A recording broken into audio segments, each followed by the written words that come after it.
Hello বন্ধুরা, আমি তোমাদের সবার প্রিয় মিষ্টি @মিষ্টিমন ক্রিয়েশন চ্যানেলে তোমাদের সবাইকে স্বাগত। ফিরে এসেছি আজকের এক ঘরোয়া রেসিপি নিয়ে। তোমরা বুঝতে পেরেছো কি রেসিপিটা কি? এটা হচ্ছে লাউ পাতা চিংড়ি মাছের ভর্তা। তাহলে তোমরা দেখতে থাকো আমি কিভাবে রান্নাটা দেখো। যেহেতু আমি লাউ পাতার ভর্তা বানাবো, তাই আমি লাউ পাতাকে সুন্দর করে পরিষ্কার জলে একদম ধুয়ে জল ঝরিয়ে রেখেছি। আর যেহেতু আমার চিংড়ি মাছ দিয়ে করব, তাই আমি চিংড়ি মাছ নুন হলুদ দিয়ে মাখিয়ে রেখেছি।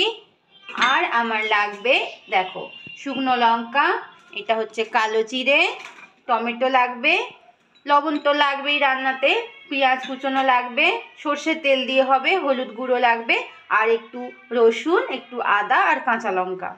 তাহলে বন্ধুরা দেখতে থাকো আমি কিভাবে রান্নাটা করি। দেখো বন্ধুরা, কড়াইতে আমার জলটা বসিয়ে দিয়েছি, আমি জলটা আস্তে আস্তে করে ফুটছে। এর মধ্যে আমি একটুখানি লবণ দিয়ে দিলাম। এবার আমি জলটা আমার ফুটতে শুরু করেছে, গরম হয়ে গেছে। এর মধ্যে এবার আমি লাউ পাতাগুলো দিয়ে দেব ভাপানোর জন্য। আস্তে আস্তে করে দিতে হবে।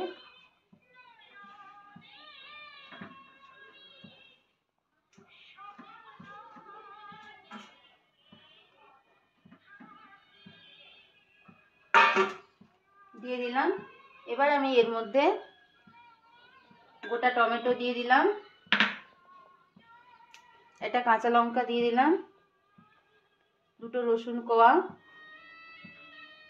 আর একটু আদা কোয়া, একটুখানি ডুবিয়ে দিলাম। জল আছে, এটা তো পাতা তো, তাই জন্য মনে হচ্ছে জল কম হয়ে গেছে, কিন্তু না, জল ঠিকই আছে। এবার এটা সুন্দরভাবে ফুটে উঠবে, একটুখানি ভাপানো মতো হয়ে গেলেই আমি নামিয়ে নেব।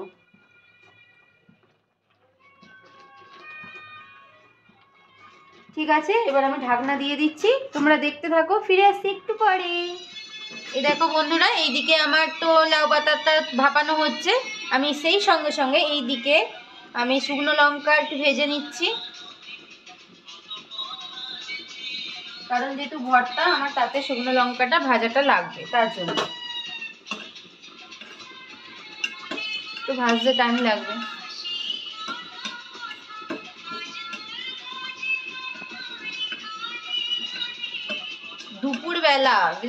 দুপুরবেলা এই লাউ পাতার ভর্তা সর্ষে তেল দিয়ে জাস্ট ভাতের সাথে না বন্ধুরা জমে যাবে। তোমরা জানি তোমরা সবাই খাও, তাও আমি নতুনভাবে নিজের মতো করে করলাম।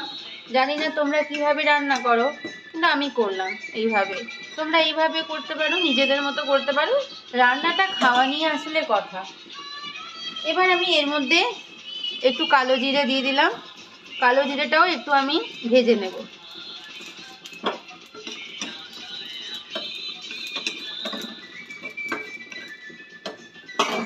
একটু সরষের তেল দিয়ে দিই,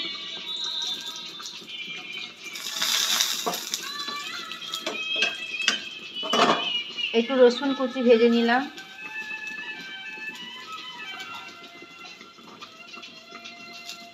আর একটু পেঁয়াজ কুচো ভেজে নিলাম। যেহেতু ভর্তা, আর ভর্তাতে লাগবে এটা।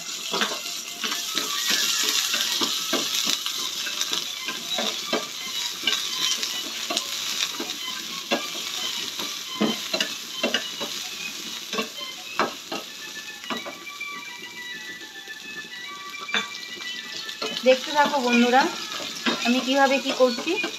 ব্যাস আমার ভাজাটা হয়ে গেল, এবার আমি এটা তুলে নেব।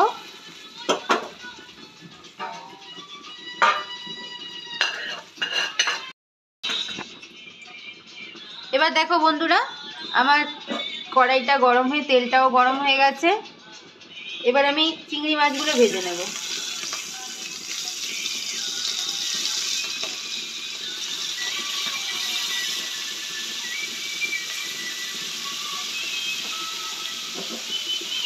ঠিক আছে, আমি চিংড়ি মাছটা ভেজে বন্ধুরা, আমার লাউ পাতাগুলো কি সুন্দর ভাপানো হয়ে গেছে, সঙ্গে আদা রসুন লঙ্কা টমেটো সবই সুন্দরভাবে আমার ভাপা হয়ে গেছে। আর এইদিকে আমার চিংড়ি মাছটাও ভাজা হয়ে গেছে।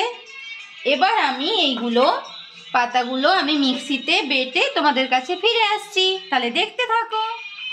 এই দেখো বন্ধুরা, আমি মিক্সিতে লাউ পাতা, রসুন, আদা, কাঁচা লঙ্কা আর চিংড়ি মাছ একসাথে সুন্দর করে বেটে নিয়েছি। সঙ্গে একটু সর্ষের তেল দিয়েছিলাম। যা সুন্দর একটা স্মেল বেরোচ্ছে না, এখনই মনে হচ্ছে খেয়ে নিই। ঠিক আছে, দেখো, তোমরা দেখো।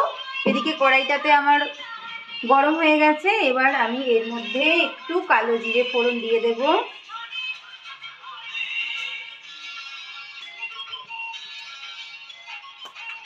একটু লঙ্কা দিয়ে দিলাম, শুকনো লঙ্কা দিয়ে একটু তেল দিয়ে দিলাম।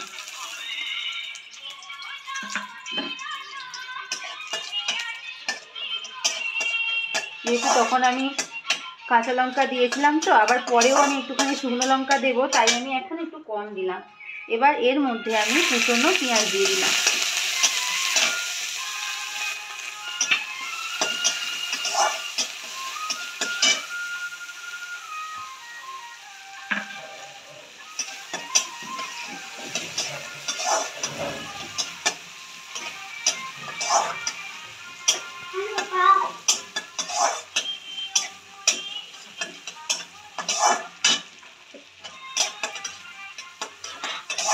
ভাজা হয়ে গেছে আমার পেঁয়াজটা। এবার আমি আমার বাটাটা দিয়ে দেবো এর মধ্যে।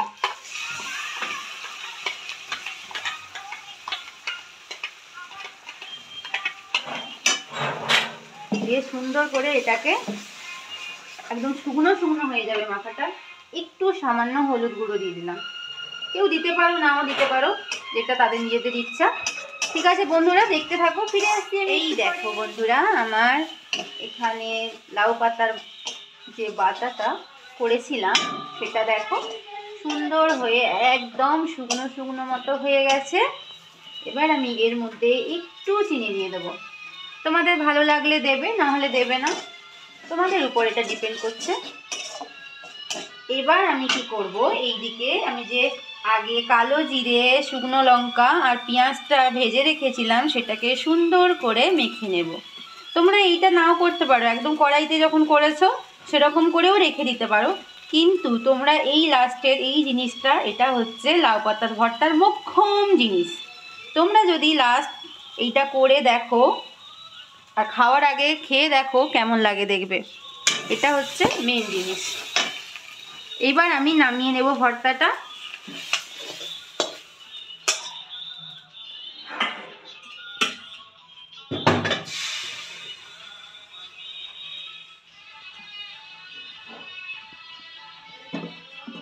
ঠিক আছে, এইভাবে আমি মেখে নেব এর মধ্যে। এটা গরম আছে তো এখন ঠিক মতো দেখাতে পাচ্ছি না, ফিরে আসছি একটু পরে। এই দেখো বন্ধুরা, আমার লাউ পাতার ভর্তা একদম রেডি। আমি একটা বাটিতে ওটা সার্ভ করে নিয়েছি। ঠিক আছে, তোমরা কিন্তু অবশ্যই একটা জিনিস খেয়াল রাখবে, ভর্তাটা করার সময় যেন কালারটা অবশ্যই চেঞ্জ হয়, সবুজ ভাবটা অতটা থাকবে না। যারা আমার চ্যানেলের পুরনো বন্ধু তারা তো আমাকে ফলো করছো, যারা আমার চ্যানেলের নতুন বন্ধু তারা যদি নিত্য নতুন কোনো রেসিপি বা ঘরোয়া রেসিপি তোমরা দেখতে চাও, আমার চ্যানেলকে অবশ্যই সাবস্ক্রাইব করে নিয়ে আমার পাশে থেকো। এইভাবে আমার পাশে থেকো এবং আমি তাহলে এগিয়ে যেতে পারবো। সবাইকে আজকের আমি টাটা জানিয়ে চলে গেলাম। সবাই ভালো থেকো, সবসময় হাসতে থেকো, টাটা।